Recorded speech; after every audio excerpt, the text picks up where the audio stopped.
Perkenalkan, nama saya Ena, usia saya 40 tahun saat ini. Eh, saya berlatar belakang dari Muslim, dari semua keturunan keluarga saya itu Muslim, kakek, nenek, buyut semua Muslim. Bahkan di kota kelahiran saya pun semua penduduknya Muslim.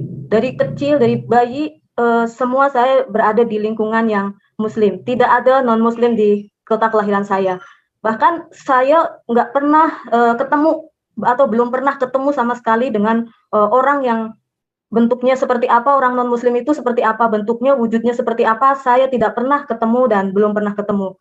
Tapi dari kecil sudah diajarkan bahwa kita harus berpegang pada ajaran kita, yaitu Muslim, Islam, harus kuat imannya, karena kalau orang kafir, terutama orang Kristen itu kafir, menjadi penghuni dasar neraka, karena mereka itu menyekutukan Allah, memperanakan Allah, Allah beranak begitu. Itu yang saya tahu dari kecil. Jadi bentuknya belum pernah lihat seperti apa, tetapi sudah tahu bahwa orang Kristen itu menjadi penghuni dasarnya neraka. Itu yang saya tahu. Nah, kegiatan saya dari kecil sampai dewasa itu selalu ngaji, baca firman Tuhan, baca Al-Quran, sholat 5 waktu, puasa bulan Ramadan, baca bayar zakat dan lain sebagainya. Saya mempelajari Al-Quran itu bertahap, dari turutan dulu. Di dalam turutan itu ada pengenalan huruf hijaiyah dari alif, ba sampai huruf hamzah, ya. Dari situ belajar mulai membaca, merangkai satu kata, dua kata, lalu jadi kalimat, lalu sampai ke suratan pendek. Itu semua saya sudah bisa, dan setelah tamat turutan baru saya belajar Al-Quran. Dan belajar Al-Quran di situ belajar membaca, tetapi juga ilmu tajwidnya. Ilmu tajwid itu ilmu yang bagaimana cara membaca yang baik dan benar sesuai dengan ketentuan yang ada, sesuai dengan bahasa yang ada. Dan juga saya mempelajari ilmu grammar. Nah, untuk ilmu grammar itu tingkatan yang sudah termasuk yang sudah tinggi, itu saya sudah SMP, dan waktu itu yang ngajar itu kakak saya sendiri. Kakak saya itu waktu itu seorang ustadz di tempat saya, dia juga pernah mondok di salah satu pondok pesantren. Setelah tamat menjadi imam masjid dan ngajarin kami anak-anak gitu. Tapi anak-anak yang udah SMP dan sudah bisa baca Al-Quran, sudah ilmu tajwidnya, baru grammar. Nah, pada saat itu saya lagi antusiasnya mempelajari grammar, dan saya ada beberapa teman, banyak juga teman-teman saya yang seumuran. Di situ ada teman yang terlihat menonjol gitu ya, tapi kalau saya nggak terlalu, karena saya sekolahnya dari basicnya itu sekolah SD negeri. Kalau teman saya kan ibtidaiyah, sanawiyah, jadi dia begitu pintar, tapi seiring berjalannya waktu, tahu-tahu teman-teman udah pada mulai pergi, mulai membubarkan diri, artinya tidak belajar lagi. Terus saya di situ lama-lama menjadi kayak kok semua pada pergi gitu. Akhirnya saya membubarkan diri, semua pada pergi, nggak ada yang belajar di situ. Terus kemudian saya di kampung nggak jelas lontang-lantung mau ngapain gitu. Sekolah males, mau lanjutin sekolah males, mau lanjutin ilmu agama juga nggak ada temen, saya juga lama-lama males, dan terpengaruh teman-teman yang lain juga yang pada pergi ke, ada yang merantau ke Jakarta, ada yang nikah muda dan lain sebagainya. Akhirnya saya ikut merantau ke Jakarta, diajak oleh seorang tetangga, tetapi sudah seperti saudara saya sendiri. Lalu saya diajaklah saya merantau ke Jakarta. Setelah saya merantau ke Jakarta, ternyata saya di situ disuruh bekerja di sebuah rumah untuk menjaga anak kecil, tapi nggak kecil banget karena dia usianya udah SD. Begitu pertama kali saya menginjak rumah itu, saya ada lihat ada salib Yesus di pintu rumah. Di situ saya gemetar sekali. Apa ini, kok ada salib? Berarti ini keluarga kafir, keluarga Kristen. Gimana? Orang Kristen itu kan penghuni dasar neraka, kafir. Kita nggak boleh deket-deket, kita nggak boleh bersama-sama atau satu rumah ngobrol, tuh nggak boleh. Tapi gimana? Tapi saya udah nyampe ke sini, saya nggak mungkin pulang gitu.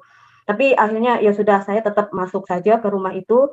Lalu kemudian ada foto gede banget, Yesus Tuhannya orang Kristen. Lah, ini ada foto patung sebesar ini udah jelas banget bahwa ini rumah penyembah berhala, penyembah patung, kafir. Bagaimana mungkin saya masuk ke sini? Tapi ya sudahlah, saya udah terlanjur dibawa ke sini, dan dari awal saya juga udah bilang mau. Ya udah, akhirnya saya dipertemukan dengan si punya rumah atau majikan. lalu diperkenalkan, saya sebutkan nama, terus didoain pakai doa Yesus Kristus, terus diinjilin, pertama kali masuk diinjilin, kalau mau masuk surga harus melalui Yesus Kristus, dia adalah jalan yang lurus dan lain sebagainya. Pokoknya diinjilin oleh majikan saya. Tapi waktu itu saya cuman enggak, orang Kristen itu orang kafir, orang Kristen itu penghuni dasar neraka dan enggak boleh memperanakkan Tuhan, Tuhan diperanakkan dan lain sebagainya. Nah, tetapi satu hal yang saya tahu di rumah itu bahwa segitunya orang Kristen, sekafir-kafirnya orang Kristen, ternyata dia itu dekat dengan Tuhannya. Itu yang saya rasakan.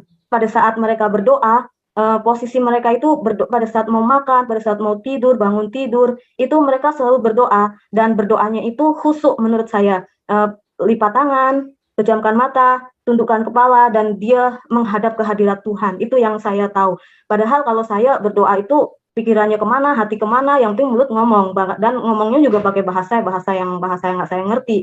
Tapi mereka enggak, walaupun mereka Kristen, walaupun mereka kafir, tetapi justru mereka dekat dengan Tuhan. Dan apakah iya Tuhan mereka itu berupa patung yang seperti gambar yang saya lihat tadi? Akhirnya yaudahlah, saya nggak mau tahu itu. Yang penting saya di sini mau bekerja, ya sudah. Lalu saya tetap diinjilin, setiap hari diinjilin. Nah, suatu masa saya harus ke gereja karena untuk mengantar anak yang saya asuh, anak yang saya momong, saya harus ke gereja. Lalu saya ke gereja hari Minggu, saya ke gereja, saya ikut ibadah umum. Pertama yang saya masuk di gereja, saya gemetar, saya takut, tetapi saya juga di sisi satu, saya bekerja, di sisi lain saya takut dengan agama saya takut dengan Tuhan saya. Lalu ya sudah, saya memberanikan diri untuk ikut ibadah dan pertama yang saya pikirkan pada saat ibadah, di situ bergabung antara laki-laki dan perempuan dicampur jadi satu. Di situ saya, ini ibadah kok kayak konser, ada alat musik, musiknya berisik, bising, laki-laki perempuan gabung jadi satu.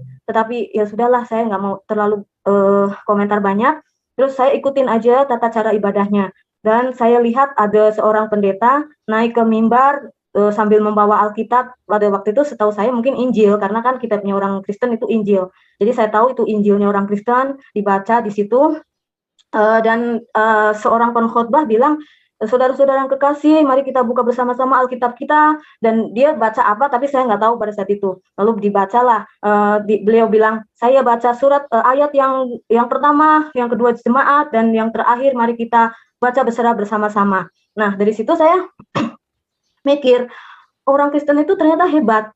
Apa yang selama ini saya pikir kafir, selama ini saya kafir penghuni neraka, ternyata enggak. Dalam ibadahnya aja mereka itu bawa Alkitab. Dari ujung sampai ujung, dari sudut sampai sudut, semua saya lihat bawa Alkitab semua jemaat. Nah, lalu dibaca bersama-sama. Di situ saya mikir, dulu saya itu kalau ikut pengajian, kakak saya kan suka diundang ke acara-acara kayak ada Maulud Nabi, Isra Mi'raj, terus dan lain sebagainya, kakak saya suka diundang. Nah, saya ikut. Kalau saya baca, kalau saya mau pengajian, nggak pernah saya bawa kitab suci, Al-Quran, atau turutan, atau hadis Nabi, nggak pernah sama sekali. Pokoknya saya tangan kosong ikut ngaji. Sedangkan orang Kristen, enggak, semua bawa Alkitab, semua baca Alkitab. Apa yang dikatakan oleh si pengkhotbah, si jemaat tahu, nggak bisa dibohongin gitu. Di situ saya kagum dan takjub lagi mengenai orang Kristen. Lalu kemudian, tapi di sisi lain saya juga lirik bahasanya Indonesia gitu. Kalau Alkitab saya bahasanya Arab, keren, lebih keren. Sedangkan itu terjemahan gitu. Apa bagusnya? Udah. Setelah itu ibadah selesai. Setelah selesai, saya pulang ke rumah. Nah, selesai pulang ke rumah, anak saya kan udah agak gede, jadi dia nggak terlalu bergantung sama saya. Dan kalau ada teman-teman dari gereja datang, saya nggak terlalu dipakai sama dia. Jadi ya udah, saya cek-cek di rumah ada kerjaan apa enggak, ternyata enggak. Anak saya juga lagi main sama teman-temannya. Akhirnya saya masuk ke suatu ruangan, itu ruangan kayak semacam perpustakaan karena bukunya banyak banget.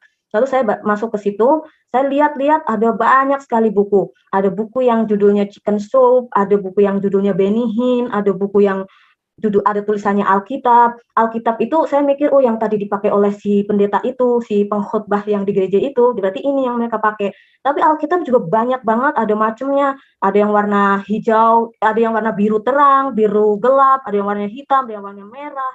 terus ada yang bahasa Indonesia, ada yang bahasa Inggris, ada yang bilingual gitu. Nah, saya bingung, saya mau baca yang mana. Terus kalau pertama ini kalau untuk Alkitab jangan dulu, coba saya buku yang chicken soup. Saya pikir chicken itu ayam, soup berarti buku cara memasak ayam. Saya pikir gitu. Pas saya buka, oh ternyata bukan. Ada hubungannya dengan kayak kekristenan, tapi nggak ada Tuhan-Tuhannya. Ya udahlah, akhirnya saya tidak tertarik buku itu. Untuk Benny Hinn saya juga tidak tertarik, tetapi untuk Alkitab saya tertarik. Lalu saya pilih Alkitab yang terang, warnanya biru terang, bilingual. Jadi di sisi ada kiri ada bahasa Inggrisnya, di sisi kanan bahasa Indonesia.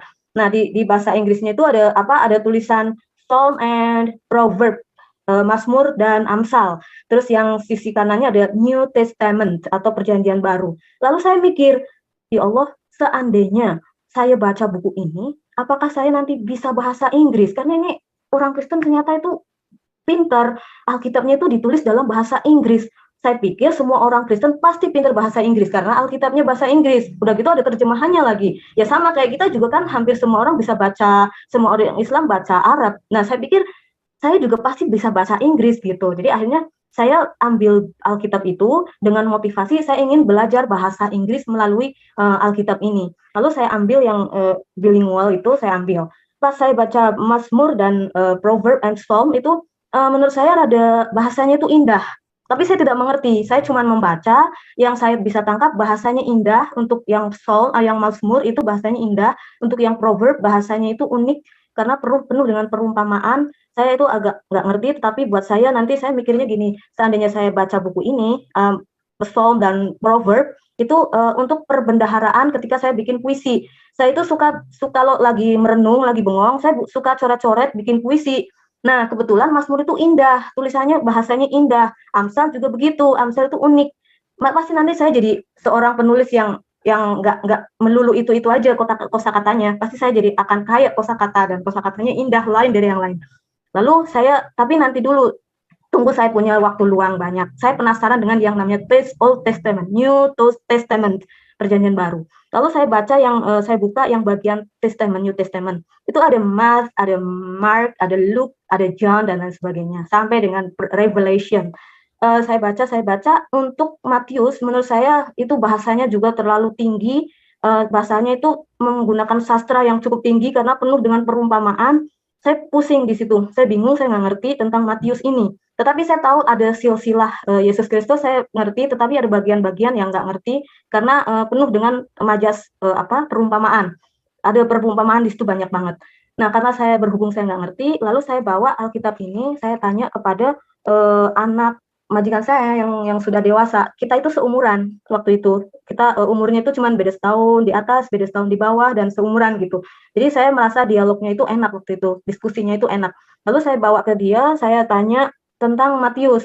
Matius ini artinya apa, ini artinya apa. Saya pusing, saya nggak ngerti. Tapi di sisi satu saya pengen membaca, saya pengen belajar bahasa Inggris, tapi di sisi lain rumit buat saya.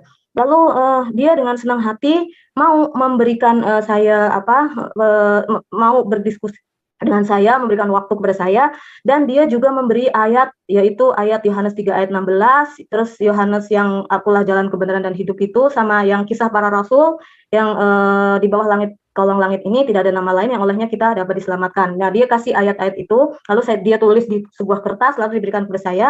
Terus dia tanya, kamu Alkitabnya mana? Ini, saya tunjukkan yang bilingual itu. Tetapi kalau yang bahasa itu, kata dia, kalau Alkitab itu untuk pemula susah, karena nggak ada petunjuknya. Mending Alkitab yang biasa aja, yang ada tulisan Yoh, ada tulisan Mat, ada Mark, ada Luke gitu.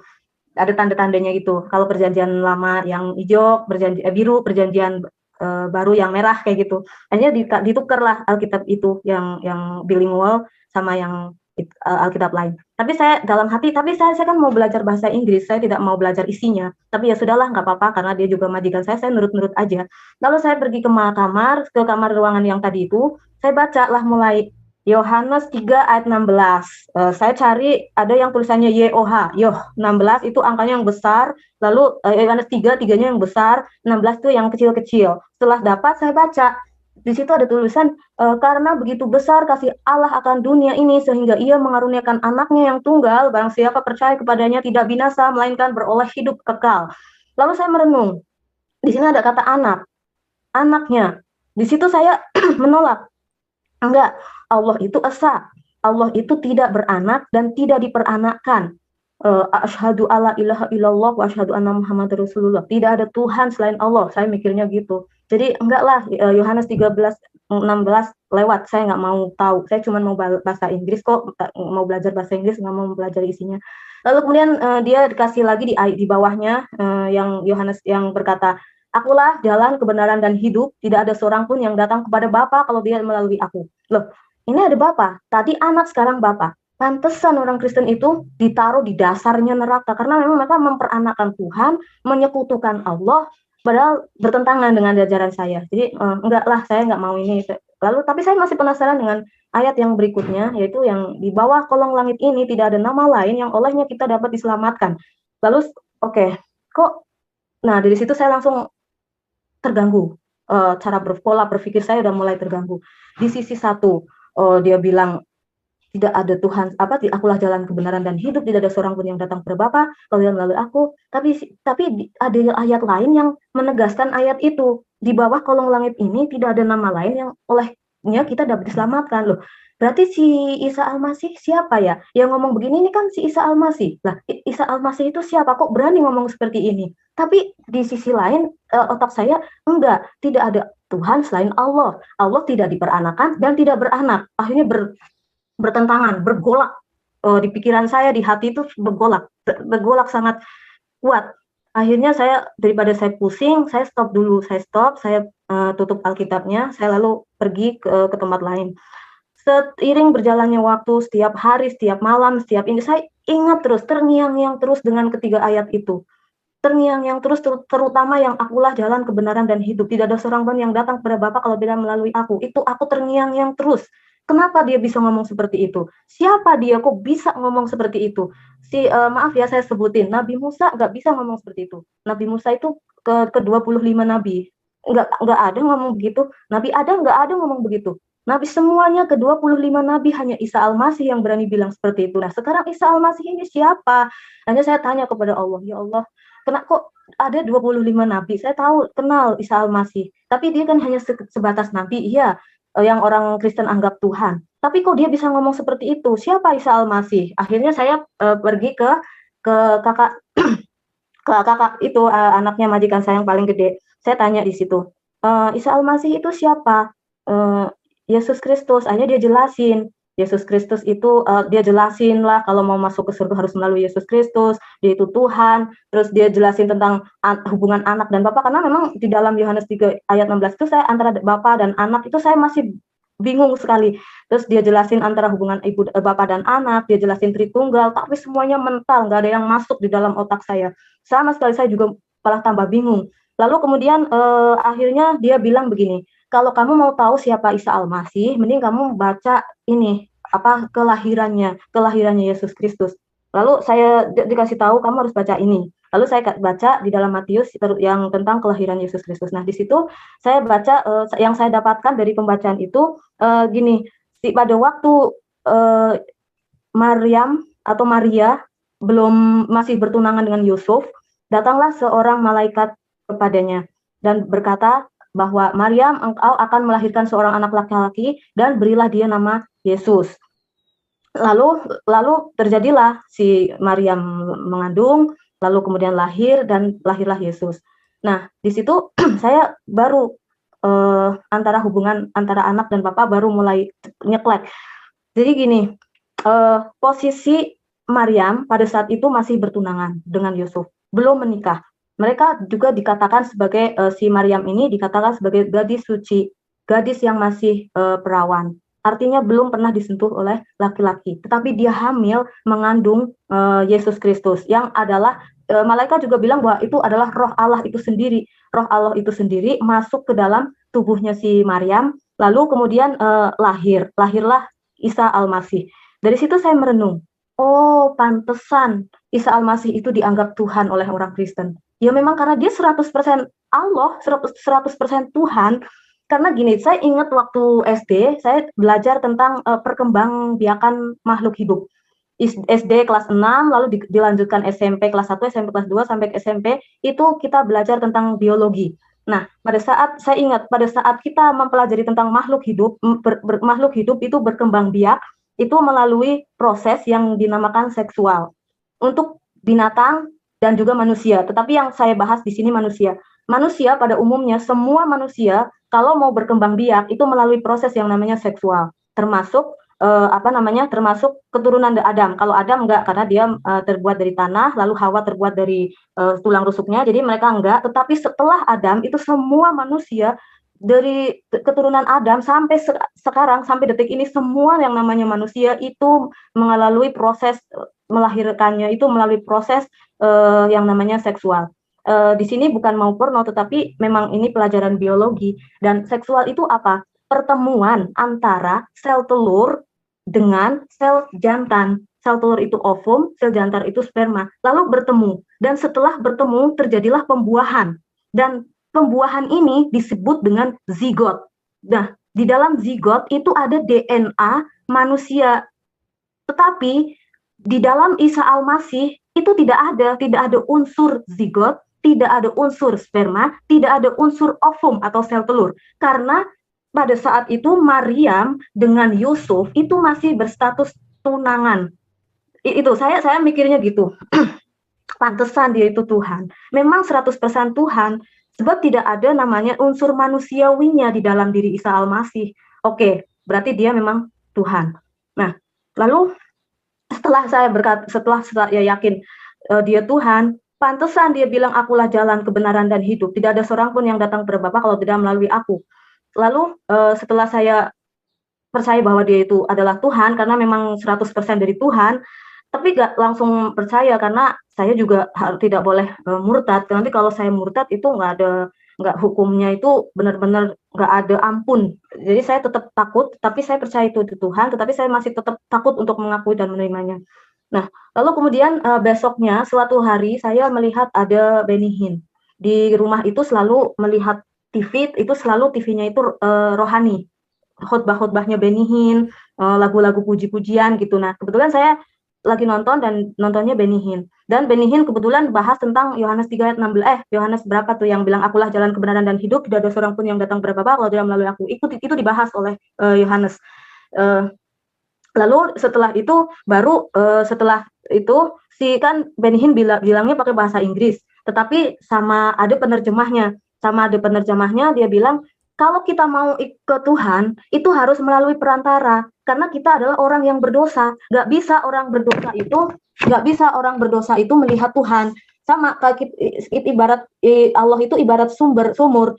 Kita nggak akan bisa ngambil air sumur langsung nyemplung ke sumur mati yang ada. Begitu juga dengan kita nggak bisa datang langsung kepada Allah tanpa melalui perantara. Dan perantaranya itu ya Allah itu sendiri yang masuk ke dalam rahimnya si Maryam, tetapi bukan memakai sel telurnya Maryam, tidak.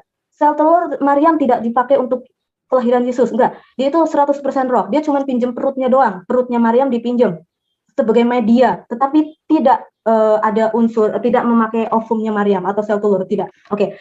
Nah, setelah itu baru berarti saya punya perantara ada dua, yaitu Isa Al-Masih atau Muhammad. Karena saya itu kalau mau ikut Isa Al-Masih, saya harus menjadi murtad, harus kafir. Dan kalau murtad, kalau kafir itu dosanya besar, tidak ada pengampunan. Di situ saya mulai bingung dan nangis. Akhirnya saya bilang kepada Allah saya berdoa, saya sholat, ambil wudhu, sholat, terus saya juga bersimpuh. Setelah sholat, saya bersimpuh, saya mohon kepada Allah, tolong, kalau memang Isa yang harus saya jadikan sebagai perantara, tolong tunjukkan kepada saya. Karena memang saya tidak bisa datang ke Allah langsung kalau tidak melalui perantara. Nah, sekarang perantaranya itu kalau dulu-dulu kan Musa, Ibrahim, dan lain sebagainya. Nah, untuk sekarang itu ada dua sosok antara Muhammad dan Isa. Mana yang harus saya pilih? Setelah saya berdoa, saya ikut nonton The Passion of Christ. Waktu itu menjelang Paskah. Jadi saya nonton di situ di gereja. Di gereja ada merayakan pemuda nonton pas The Passion of Christ, lalu saya ikut nonton. Nah, di situ perjalanan Yesus Kristus, kematiannya Yesus Kristus itu di situ dipertontonkan. Dan setelah pulang dari sana, Saya juga baca Alkitab, disuruh baca Alkitab tentang penderitaan kematian Yesus di kayu salib. Lalu berarti saya sudah mendapatkan kelahiran dan kematian Isa Al-Masih. Waktu kematian itu saya agak rancu karena di ajaran yang sebelumnya dia itu tidak dimatikan, tapi langsung naik ke surga. Tapi di sini jelas dia mati. Saya baca Alkitabnya jelas dia mati, disalibkan untuk dengan visi yang jelas, yaitu untuk menghapus dosa umat manusia, yaitu setiap orang yang percaya, termasuk saya. Kalau saya percaya, dosa saya diampuni, lalu saya masuk surga. Lalu dan saya juga selalu berdialog dengan majikan saya. Jadi setiap hari didoain, setiap hari didengerin firman Tuhan, diinjilin dan lain sebagainya. Lalu kemudian suatu hari, ini kan prosesnya itu sebenarnya panjang, bukan hanya sehari 2 hari, tetapi berbulan-bulan. Setelah saya nonton film The Passion of Christ, membaca Alkitabnya juga, lalu saya mengambil keputusan bahwa ya saya mau ikut Yesus, saya percaya Yesus. Setelah melalui proses yang begitu cukup panjang, sekian bulan prosesnya. Setelah Paskah, saya masuk ke kamar, saya ketok pintu kamarnya anak majikan saya. Lalu saya bilang kalau saya mau terima Yesus sebagai Tuhan dan Juru Selamat, tetapi saya tidak mau langsung menyebut Tuhan Yesus, biarlah saya menyebutnya Isa Al-Masih aja, Tuhan Isa Al-Masih atau Isa Al-Masih Putra Maryam gitu. Lalu boleh. Akhirnya pada pagi hari jam 9 tanggal 9 bulan April 2003, akhirnya saya dituntun untuk terima Yesus sebagai Tuhan dan Juru Selamat. Lalu setelah saya terima Tuhan dan Juru Selamat, saya diajarin, saya udah nggak boleh kerja lagi di situ, udah nggak kerja, tapi belajar Alkitab. Jadi setiap hari saya belajar Alkitab bersama-sama dengan orang yang ada di gereja. Dia datang ke rumah khusus ngajarin saya. Setiap hari itu, saya nggak boleh kerja lagi. Nah, setelah saya sudah mantap iman saya percaya Yesus Kristus sebagai Tuhan dan Juru Selamat, saya mengaku dengan mulut, percaya dengan hati. Lalu kemudian saya pulang kampung karena di rumah ada sesuatu, saya disuruh pulang, akhirnya saya pulang. Tapi sebelum saya pulang, memang saya digebeng sama ayat-ayat firman Tuhan setiap hari, dari hari Senin sampai hari Sabtu, minggunya ke gereja. Setelah singkat cerita, saya pulang kampung. Dan setelah saya nyampe di rumah, saya nggak keluar saya Kristen, saya enggak, saya juga takut. Saya diam aja, saya bawa Alkitab saya simpan di lemari. Pokoknya saya simpan dan usahakan jangan ada orang yang tahu. Dan saya juga berdoa juga nggak yang seperti orang Kristen pada umumnya. Dan ketika mereka suruh sholat, ya saya sholat. Tetapi saya dalam waktu sebelumnya itu saya usahakan supaya saya hafal doa Bapa Kami, dan puji Tuhan saya bisa menghafal sekaligus dua bahasa Inggris dan juga bahasa Indonesia, karena saya tetap baca bahasa Inggrisnya. Jadi saya hafal dua. Nah, begitu saya sholat, saya baca Bapa Doa Kami. Jadi saya sujud, ruku, takbir, sujud, ruku gitu. Saya selalu baca doa Bapak Kami. Supaya panjang, saya baca dua-duanya, versi Inggris, lalu versi Indonesianya. Nah, setelah itu, namanya gimana ya, saya udah tutup-tutupi, tetap aja ketahuan. Akhirnya saya ketahuan. Waktu itu saya lagi bermain, lagi pergi ke suatu tempat, tiba-tiba saya dipanggil suruh pulang. Enak, pulang, kamu disuruh pulang gitu. Tapi hati saya udah mulai dag-deg, udah nggak karu-karuan, pasti ada sesuatu. Akhirnya saya pulang, terus beneran begitu saya pulang di rumah itu sudah ada kakak saya yang ustadz yang ngajarin saya dulu grammar bahasa Arab itu. Waduh, udah ada kakak ustadz saya yang dulu ngajarin saya bahasa Arab. Gimana ini? Yaudahlah, tenang, tetap tenang. Akhirnya saya ditanya, duduk. Akhirnya saya ditanya, kamu Kristen? Waduh, kok dia tahu? Dari mana dia tahu saya Kristen? Tapi saya kalau saya bilang enggak, ya nggak boleh menyangkal kan, kalau engkau menyangkal aku di hadapan Bapa, aku juga akan menyangkalmu di hadapan kalau kamu menyangkal di hadapan manusia, maka aku juga akan menyangkalmu di hadapan Bapa. Jadi nggak boleh nyangkal. Saya nggak punya jalan lain selain mengaku iya saya Kristen. Dia langsung teriak, mukanya merah, nangis kakak saya yang laki-laki, dia teriak kenceng banget, nangis, dan terus akhirnya dia bilang, saya tanya sekali lagi, apakah kamu Kristen? Iya, saya Kristen. Akhirnya dia nangis lagi dan dia bangkit dari tempat duduk, dia ngancam mau dibunuh. Dia bilang pakai bahasa Jawa, tak apa-apa ini kok enak. Terus dia ke arah dapur mau ambil parang, kan di dapur setiap kali rumah di kampung aku ada parang yang disisipin di tempatnya, lalu mau diambil untuk membunuh. Ya saya pikir, dan ya puji Tuhan sebelumnya kan saya di rumah majikan itu udah nggak kerja, belajar, termasuk belajar tentang kisah Stefanus yang dirajam dan mati. sampai titik darah penghabisan, mati demi nama Kristus, artinya mati martir. Nah, nanti di surga nanti dapat mahkota kalau saya sampai mati. Jadi waktu itu sih nggak ada takut gitu, cuman justru saya yang takutkan kasihan kakak saya gitu loh. Akhirnya ya udahlah, kalau saya memang mati ya udah mati, nggak apa-apa. Terus saya bunuh kamu, saya bilang iya ya udah nggak apa-apa silakan gitu. Tapi dia nggak jadi, pas dia setengah jalan di tengah-tengah itu dia nggak jadi, dia berhenti, lalu dia balik lagi ke arah saya, terus dia duduk, lalu dia duduk, dia pelan-pelan dia bicara dengan baik-baik. Enak. Sekarang saya mau tanya deh, yang membuat kamu Kristen itu apa? Apa yang membuat kamu Kristen? Apakah kamu dikasih uang semiliar sehingga kamu tertarik jadi Kristen? Apakah kamu dikasih harta, dikasih rumah, dikasih permata, atau apa? Apa yang membuat kamu Kristen gitu? Lalu saya dengan duduk tenang, saya jelaskan sama seperti apa yang saya pelajari dengan biologi itu. Ya, saya bilang, gini, saya kenapa Kristen? Karena di Kristen itu ada jalan keselamatan ke surga. Kita tidak bisa datang kepada Allah, kepada surga kalau tidak perlu perantara. Dan Isa Al-Masih lah perantaranya. Saya bilang gitu. Dia bilang enggak. Perantaranya itu Muhammad. Semua umat manusia itu disuruh menyembah apa? Bukan menyembah. Disuruh ikut Muhammad, bukan Isa Al-Masih. Umatnya Isa Al-Masih aja disuruh ikut Muhammad kok. Malah kamu yang nyeleneh, dia bilang gitu. Terus saya bilang, enggak bisa. Saya enggak bisa ikut dia. Saya perbandingkan akhirnya. Begini, kalau Isa Al-Masih dari sejak lahirnya saja dia itu lahir bukan dari manusia. Dia lahir 100% dari roh Allah. Maaf ya untuk menyingkat, ini saya persingkat, maksudnya sudah saya jelaskan seperti apa yang tadi waktu saya pertanyakan sama diri saya sendiri tadi, yang Isa Al-Masih itu lahir itu bukan dari manusia. Saya bilang begitu. Kalau Muhammad lahir itu dari manusia. Bapaknya Muhammad sama ibunya Nabi Muhammad menikah. Lalu kemudian mereka melakukan hubungan seksual sebagaimana semua manusia kok. Sebagai manusia yang mau berkembang biak memang begitu caranya, prosesnya itu. Lalu apa itu sih? Yaitu proses bertemunya antara sel telur dengan sel jantan, lalu bertemu, lalu terjadilah pembuahan, terjadi yang disebut dengan zigot, dan dari zigot jadi bakal anak, jadi anak, lalu 9 bulan lahirlah seorang anak bayi yang diberi gelar Muhammad. Itu. Sedangkan Isa Al-Masih nggak ngalamin seperti itu. Di situ perbedaannya saya jelasin ke dia. Itu dari kelahirannya. Lalu kemudian dari kematiannya.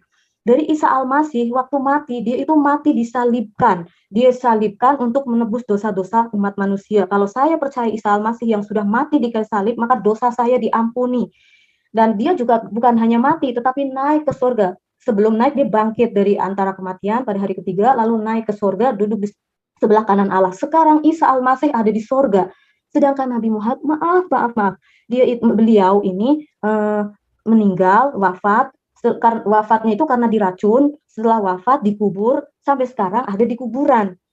Nah, bagaimana saya mau pakai perantaranya memilih Nabi Muhammad, sedangkan beliau ada di kuburan saat ini. Sedangkan Isa Al-Masih ada di surga. Dia datang dari surga, kembali lagi ke surga. Karena dia yang punya surga. Ya jelas saya lebih memilih Isa dibandingkan dengan Nabi Muhammad. Wah, dia langsung teriak. Tapi dia udah teriak, wah kamu kafir, kamu murtad, kamu, wah, terus saya dibilang, udah kamu jelek, udah murtad, kafir, Kristen. Saya diludahi, saudara, diludahi muka saya. Cerot gitu, diludahi di muka saya. Terus saya ditampar. Karena saya udah Kristen, murtad, jelek lagi, ditampar lagi untuk kedua kalinya. Udah, terus akhirnya kakak saya hela nafas, terus dia bilang baik-baik.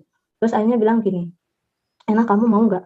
Kalau kamu itu sebenarnya harus mempelajari ilmu agama lebih dalam lagi supaya kamu ngerti tentang hakikat Islam itu, Muslim itu, Nabi Muhammad baginda Rasul kita Shallallahu Alaihi Wasallam. Dia bilang, mau nggak kamu saya kirim ke pondok pesantren yang ada di kota Jawa Timur, namanya ini gitu. Hah? Saya dalam hati, Tuhan Yesus, saya mau dikirim ke pondok pesantren yang ada di sini. Saya berdoa, lah kalau memang Tuhan menghendaki, saya percaya Tuhan akan menyertai saya. Akhirnya saya jawab mau, ya saya bersedia, saya mau mas. Ya baik. Nah, tapi sebelum kamu ke sana, saya mau tanya dulu nih, kalau seandainya kamu sudah tiba di pondok pesantren itu, dan kamu ditanya oleh seorang ulama bernama A, saya mau sebut, dia itu seorang ulama yang terkenal sekali di Jawa Timur. Saya mau seandainya beliau nanya ke kamu, kenapa kamu Kristen, kamu jawab apa? Saya beri jawaban persis sama seperti apa yang saya jawab ke dia tadi. Yaitu perbedaan antara Nabi Muhammad dengan Nabi Isa Al-Masih. kelahiran, kematian, kebangkitan. Itu yang mau saya jelaskan. Saya mau jelaskan itu. Begitu, iya. Oh, kalau begitu bikin malu kamu. Gak usah ke Jawa Timur. Mendingan kamu keluar dari sini. Akhirnya saya diusir dari rumah. Nah, terus saya disuruh keluar dari rumah, saya beres-beres baju, kemas-kemas baju, lalu saya mau pergi. Kakak saya yang kedua, laki-laki di bawahnya dia, datang ke kamar. Kamu Kristen? Iya. Wow, saya langsung ditendang, terus ditampar lagi untuk yang kesekian kalinya. Udah setelah itu baru saya pergi, saya kemas-kemas, saya pergi ke Jakarta, pergi lagi ke majikan, saya pulang ke majikan lagi. Tapi di situ saya udah nggak kerja, di situ saya belajar, belajar dan belajar. Saya ikut retreat di Puncak, saya ikut SOM, sekolah orientasi melayani dan lain sebagainya. Lalu saya balik lagi ke situ. Nah, baru sebulan kemudian saya sedang asik-asik belajar, saya juga sedang ngikutin pendalaman Alkitab gitu. Pas mau hari Minggu, pas mau ibadah, saya ditabrak mobil. Nah, biasanya saya ke gereja bareng mereka, cuman karena mereka itu kan pegawai di gereja itu. Jadi cepat-cepat mereka perginya duluan, sedangkan saya telat gitu. Akhirnya saya nggak ikut mereka. Karena saya nggak ikut mereka, lalu saya tabrak mobil. Begitu turun dari angkot, saya pikir nggak ada mobil lain. Ternyata saya ditabrak pas persis di depan gereja. Mau nyebrang, gerejanya ada di seberang. Saya mau nyebrang, udah depan gereja, tabrak mobil. Karena saya masih puji Tuhan, haleluya. Tetapi saya mau bangkit, kaki saya kayak udah putus, kayak udah mau merasa putus. Saya nggak tahu ini kaki kemana. Akhirnya saya nggak bisa ngapa-ngapain, lalu tiba-tiba ada yang naikin saya ke mobil, lalu saya dibawa ke rumah sakit. Setelah di rumah sakit, saya dinyatakan patah tulang dan saya harus operasi tulang eh, tulang kaki sebelah kanan patah, jadi saya harus operasi dan akhirnya diputuskanlah saya operasi. Orang tua saya dipanggil, dikasih tahu dan mereka datang. Saya takut sekali waktu itu, takut dihina, takut nah lu si Kristen, nah syukur gitu kan. Akhirnya ya udah saya ikutin, ternyata saya operasi selama 2 minggu saya berbaring di rumah sakit. Setelah selesai operasi saya dibawa ke rumah majikan. Nah disitulah perdebatan antara majikan dan ibu saya. uh, Ibu saya sebagai orang tua mau saya dirawat di rumah karena bentuk sebagai namanya orang tua, saya masih tanggung jawabnya ibu saya, jadi sebaiknya enak dirawat di rumah. Oke. Tapi majikan saya juga nggak bolehin, enggak, enak kecelakaan itu di Jakarta. Tapi dia juga takut, majikan saya juga takut karena saya kan udah cerita kalau saya itu habis ditampar, habis diludahi, habis dicaci maki. Jadi dia takut nanti sesuatu yang terjadi pada diri saya, padahal saya lagi habis operasi gitu. Hanya nggak dibolehin. Tapi ibu saya memaksa. Ya udah akhirnya majikan saya ngalah dan mengizinkan saya pulang bersama dengan ibu saya. Ibu saya datang dengan kakak ipar. Benar, saya pulang sampai ke rumah dan saya itu waktu itu operasi besar. Karena patah tulang, saya harus istirahat selama 1 tahun, nggak boleh jalan dulu. 6 bulan jalan menggunakan 2 tongkat, nggak boleh napak di lantai kakinya. Kakinya nggak boleh napak di bumi dulu, harus digantung dulu. Nah, pulanglah saya di rumah. Sebenarnya saya nggak ada damai sejahtera. Biar bagaimanapun saya damai sejahteranya itu ada di gereja. Tetapi ya apa boleh buat, ibu saya maksa. Nah, awal pertama itu mereka baik. Mereka melayani saya dengan sangat baik. Diurus saya benar-benar diurus. Padahal waktu di majikan saya dikasih orang gereja suruh ke rumah untuk ngurusin saya, khusus untuk ngurusin saya. Mulai dari mandi, saya nggak bisa mandi sendiri kan. Mulai dari mandi, mulai dari cuci baju, makan, semuanya termasuk ya, dia kan orang gereja, jadi ibadah bareng apa sebenarnya enak gitu loh. Tapi begitu di rumah, saya masuk ke gua singa ini. Aduh, saya udah takut sekali, tapi saya nggak ada damai sejahtera, saya juga takut gitu ya. Tapi awal-awalnya mereka baik sih, mereka masih mau menolong saya, sebagaimana saya di Jakarta saya dirawat juga dengan baik awal-awalnya. Mau makan diambilin, mau mandi, waktu itu rumah saya belum pakai jet pump, jadi kalau mau mandi harus nimba air pakai airnya itu nimba dulu. Itu yang nimba itu adik saya nimba. Jadi adik saya yang ngambilin air, adik saya yang nyuci baju, adik saya yang ngasih makan, pokoknya semua keperluan saya tercukupi di awal-awalnya. Nah, ternyata itu kan pas bebarengan dengan Natal dan Lebaran waktu itu. Jadi seluruh anggota keluarga saya kumpul di situ. Semua awal-awalnya baik, tapi lama-kelamaan hinaan, cercaan, cacian, makian itu semua silih berganti datangan setiap hari. Setiap hari saya dicaci maki, setiap hari saya dipukul, setiap hari saya dihina, diludahi, dikata-katain udah jelek, Kristen, murtad, itu kata-kata itu udah kenyang. Terus suatu hari kakak saya perempuan itu dia ambil tongkat saya, tongkat saya diambil, terus dia bilang gini ke adik saya, kamu dek, kamu kan suka bantuin dia ngambil air, nyuciin baju, mandiin, ngasih makan, sekarang nggak usah, biar dia, Yesusnya dia aja yang bantuin. Tongkatnya diambil, terus dibilang, enak, Kristen, kafir, udah jelek kafir, coba minta bantuan sama Yesus kamu, ini tongkatnya saya ambil, mandi sendiri, nimba sendiri, nyuci baju sendiri, makan sendiri, minta bantuan Yesus. Sekarang juga minta cepat, jalan kaki cepat dari situ tempat tidur ke sumur. Saya mau lihat Yesus kamu. Mampu nggak Yesus kamu menolong kamu? Saya nggak jawab apa-apa kan. Cepat jawab. Makin saya diam, dia makin kalap. Akhirnya dipukullah saya pakai tongkat, kena di punggung, dipukul sampai membabi buta, jebret gitu. Ya udah, akhirnya saya terima aja. Saya nggak bisa ngomong apa-apa. Saya mau keluar, lah saya kan nggak bisa keluar rumah. Saya kan pakai tongkat. Itu baru beberapa bulan setelah operasi, saya masih harus fisioterapi juga, nggak bisa enggak, karena kakinya kan digantung, lurus digantung selama berbulan-bulan, jadi untuk bisa elastis, bisa nekuk itu susah banget, jangankan untuk itu, jangan untuk jalan gitu.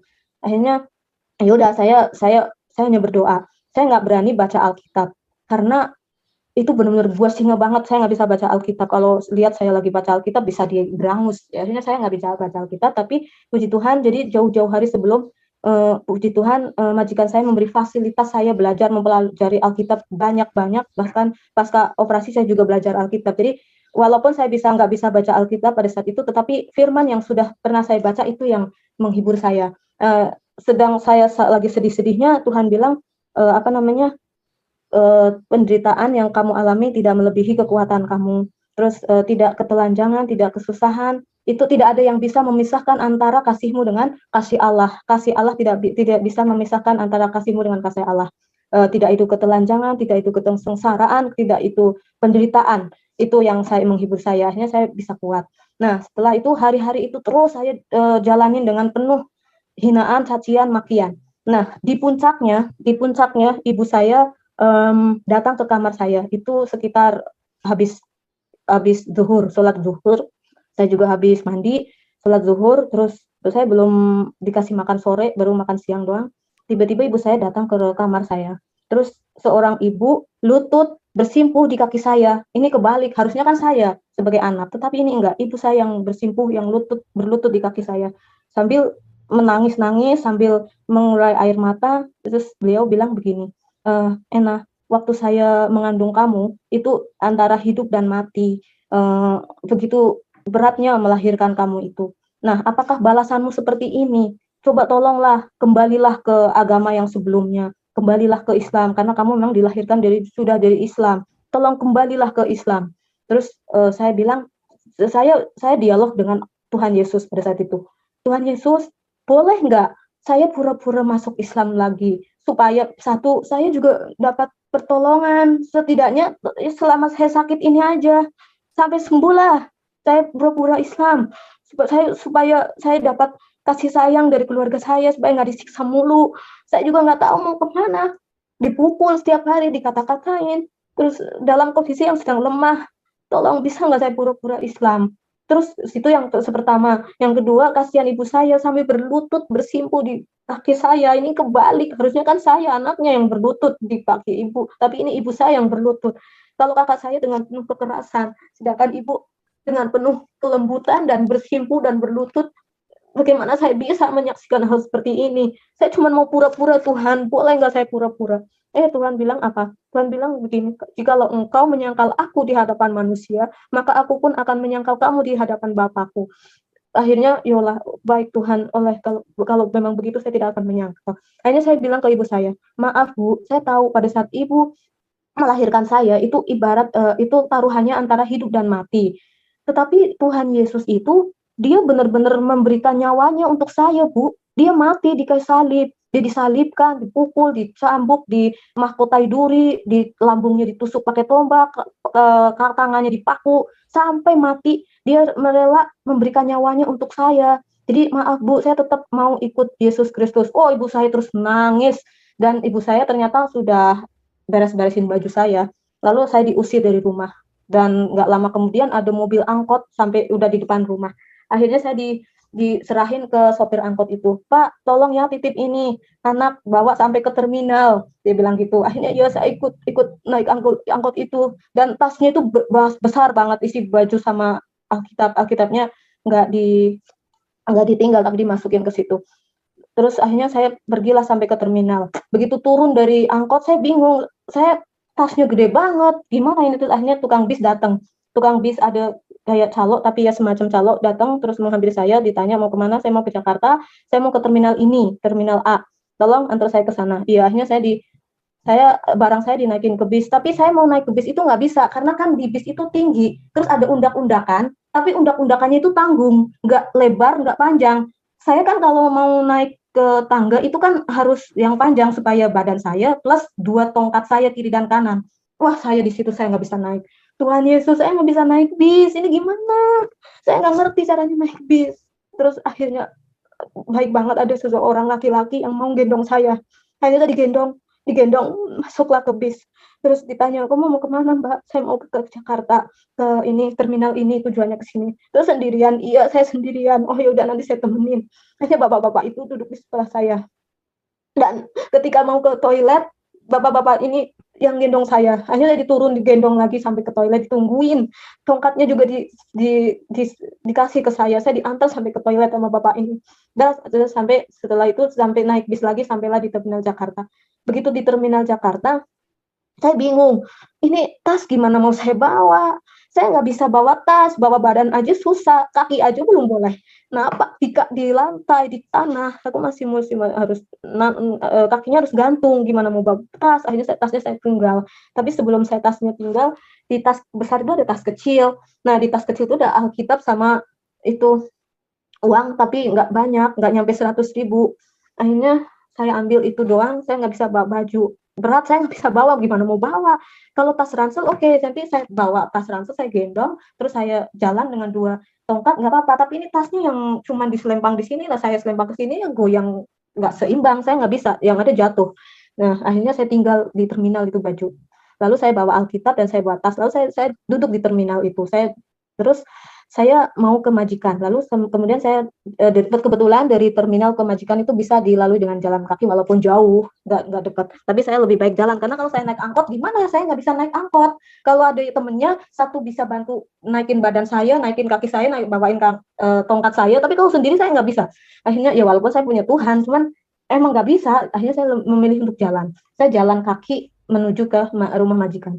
Ternyata karena itu Natal, pada keluar negeri semua, dan di situ nggak ada orang, ada cuma satu pembantu, tapi pembantu yang nggak saya kenal, yang saya kenal dulu udah nggak ada. Nah, saya nggak kenal dia. Kalau saya mau numpang di sini, dia mau gimana? Lihat saya aja, jadi udah aneh. Kita nggak saling kenal. Aduh, handphone belum punya, zaman tahun 2003 saya belum punya handphone. Dan mau hubungin juga hubungin kemana, saya juga nggak tahu. Nomor HP saya nggak punya, saya cuma punya nomor rumah, tapi nomor HP nggak tahu. Saya lost contact, saya bingung. Akhirnya saya daripada saya di situ ngerepotin itu teman, kecuali kalau ada majikan, oke, saya mau balik. Tapi kalau nggak ada, saya malu. Akhirnya saya balik lagi ke terminal. Nah, begitu sampai terminal, saya duduk-duduk di terminal itu sambil baca Alkitab. Saya mau lapar, saya lapar ya. Dari kemarin kan saya nggak makan. Terakhir makan saya jam 12 siang.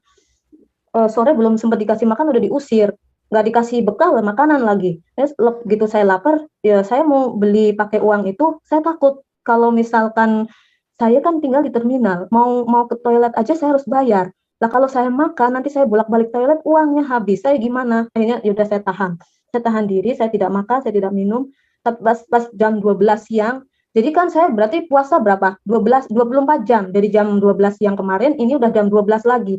Saya di situ saya bingung sekali. Tuhan, karena saya lapar, saya baru di situ mikir, Tuhan, kok mereka jahat sekali ya? Kok mereka tega sekali membuang saya, tidak bawa makanan, tidak bawa bekal uang yang cukup. Ini cuma uang nggak nyampe 100.000 lah. Saya nggak tahu di terminal saya mau berapa lama. Gimana saya mau makan? Mereka kok bisa setega itu? Pokoknya saya mempertanyakan, mereka kok bisa? Itu kan darah daging saya. Lah, saya itu bukan siapa-siapa. Emang saya itu darah dagingnya loh. Saya itu bagian dari mereka. Kenapa mereka segitu kejam? Saya tanya gitu. Tapi Tuhan bilang apa? Tuhan bilang begini, aku datang bukan membawa damai, tetapi membawa pedang yang akan memisahkan antara ibu dengan anak perempuannya, bapak dengan anak laki-lakinya, saudara laki-laki dengan saudara perempuannya, dan musuhmu adalah seisi rumahmu. Apalah Tuhan bilang begitu ketika saya ngadu. Oh, ya udah.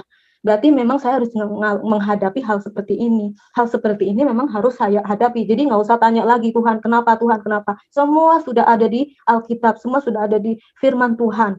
Iman tumbuh berdasarkan pendengaran akan firman Tuhan. Terima saja. Oke, baik Tuhan, saya terima. Apapun perlakuan mereka, saya tidak benci, tidak dendam, memaafkan, dan tidak merasa benci. Saya terima dengan ucapan syukur. Terima kasih karena saya melakukan firman-Mu. Saya ada di dalam bagian firman itu, walaupun nggak enak. Tapi saya bersyukur. Udah, setelah itu saya lapar. Karena itu udah jam 1. Orang Ibu Ena, puasa itu 16. Ya. bisa mundur sedikit, Pak. Bu, mundur sedikit. Terlalu dekat dengan kamera. Ya, baik. Posisi kembali ke tengah, Bu, ya. Oke. Ya. Baik, Oke. Lanjut. Saya udah jam 1 siang. Saya haus, saya lapar. Lalu kemudian saya bilang lagi ke Tuhan, Tuhan, ini udah jam 12 siang. Kemarin saya makan itu jam 12. Sekarang udah jam 12, 24 jam. Biasanya saya dulu puasa Ramadan itu 15 sampai 16 jam. Itu udah paling banyak. Ini udah 24 jam. Saya takut.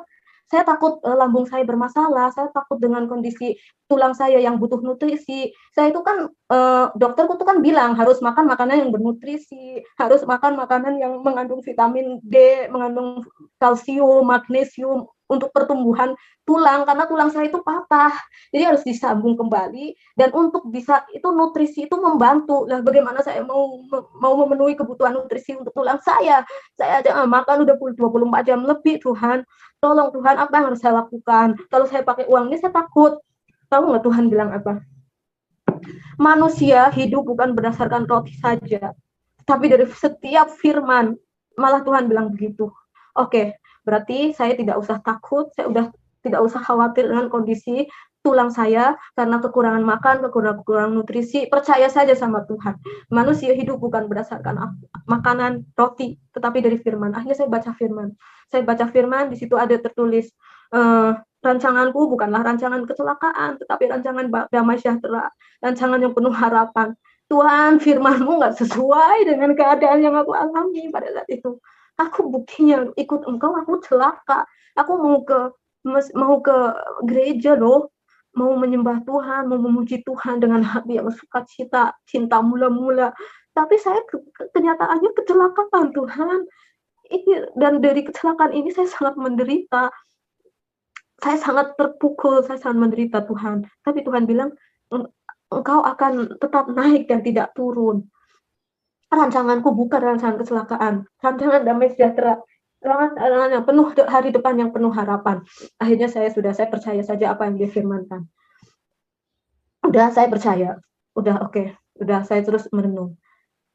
Saya merenung, terus saya melihat ke sisi kiri kanan depan belakang. Dan saya ke toilet bayar, uangnya berkurang.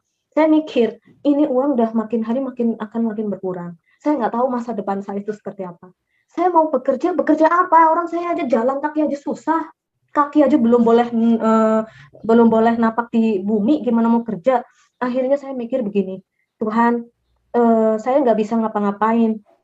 Nanti kalau suatu saat uang ini habis, dipakai buat mondar-mandir toilet, nahan lapar saya bisa nahan lapar, haus saya bisa nahan haus walaupun udah 24 jam lebih. Tetapi ke toilet saya nggak bisa. Dan kalau uangnya habis, logikanya ya nggak bisa ngapa-ngapain. Saya tidak bisa bekerja. Sepertinya saya mau jadi pengemis. Saya lihat kan ada pengemis di terminal kan. Jangan-jangan saya sama seperti orang itu, saya mikir. Jangan-jangan nanti saya akan menjadi seperti itu, menjadi pengemis. Tuhan, oke, nanti suatu saat nanti saya akan jadi pengemis, saya bilang gitu. Tapi Tuhan bilang apa? Tidak akan dibiarkannya orang benar meminta roti, kata Tuhan. Amin, saya bilang. Oke, Tuhan, firman-Mu untuk saat ini nggak sesuai dengan apa yang saya alami.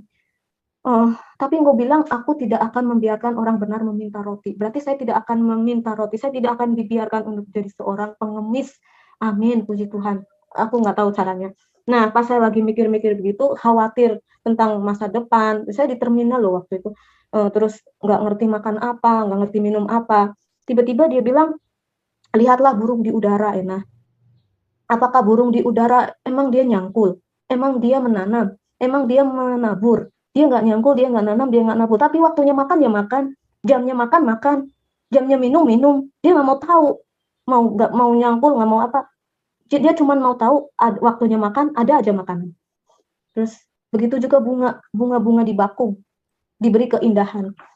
Tuhan bilang Salomo aja itu bajunya nggak seindah bunga bakung loh. Oke, akhirnya oke, terima kasih Tuhan. Aku hanya ingin memuji Tuhan dan menyembah Tuhan. Di terminal saya memuji Tuhan dan menyembah Tuhan serta membaca firman. Cuma itu yang bisa saya lakukan. Sambil mondar-mandirnya paling ke toilet. Sampai sudah jam 9 malam.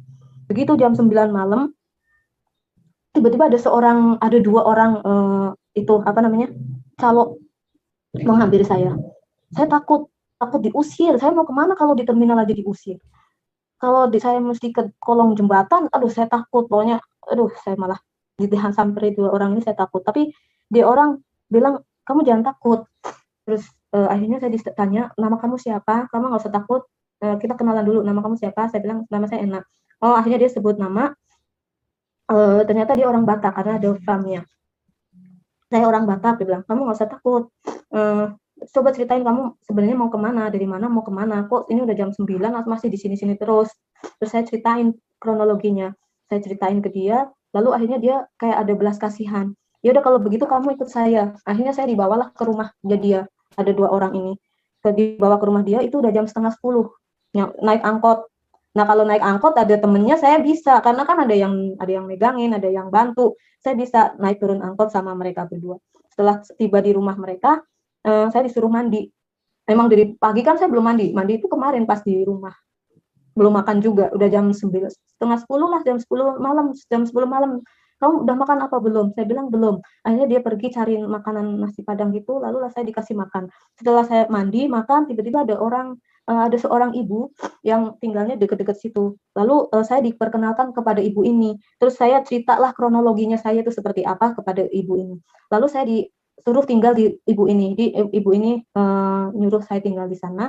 Lalu saya tinggal di ibu itu sampai saya bisa jalan. Bisa jalan. Setelah saya bisa jalan, lalu saya diberikan kepada disuruh tinggal di gereja. Saya disuruh tinggal di gereja.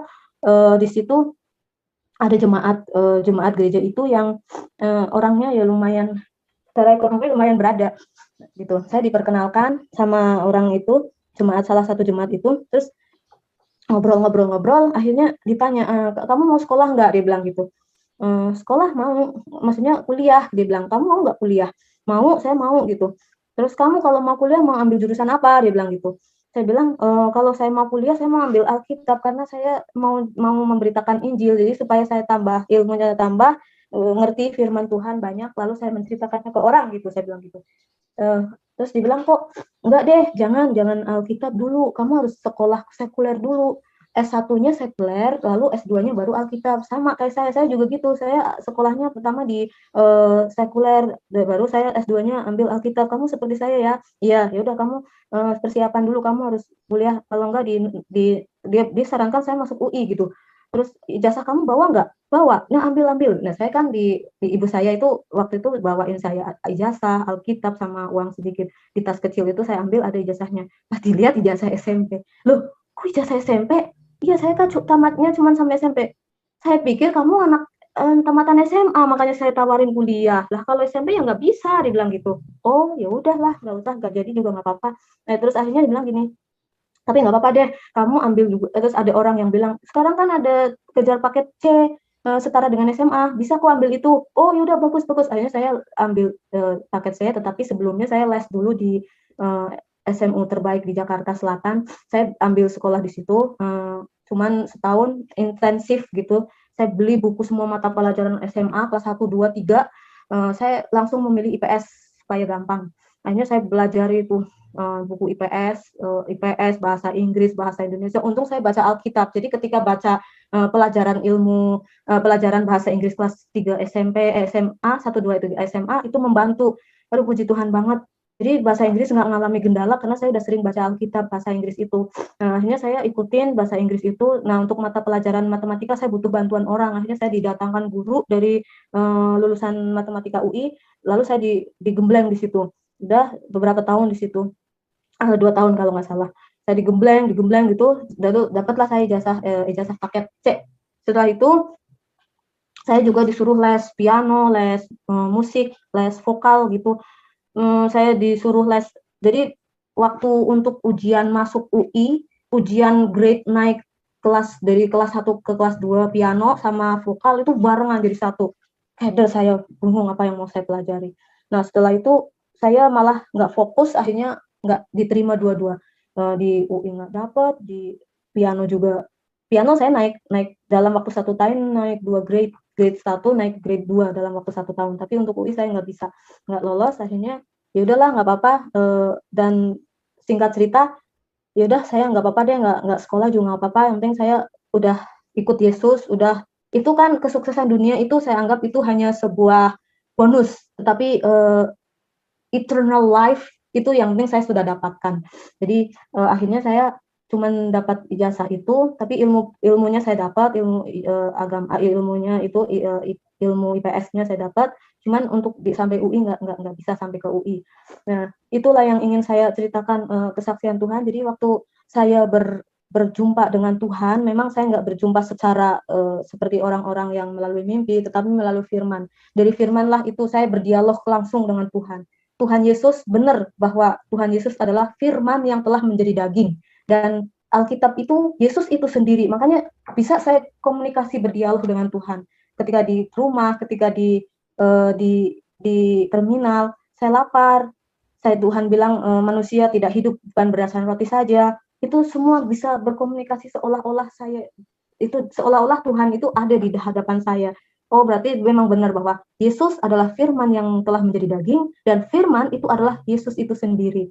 Dan puji Tuhan, jadi bukan hanya Tuhan kan waktu saya kelaparan gitu, Tuhan bilang burung di udara itu dipelihara, apalagi anak saya, anakku, Ena lebih berharga dari burung di udara. Dan benar ketika saya persiapan diri ke UI, saya dipungut oleh orang ini,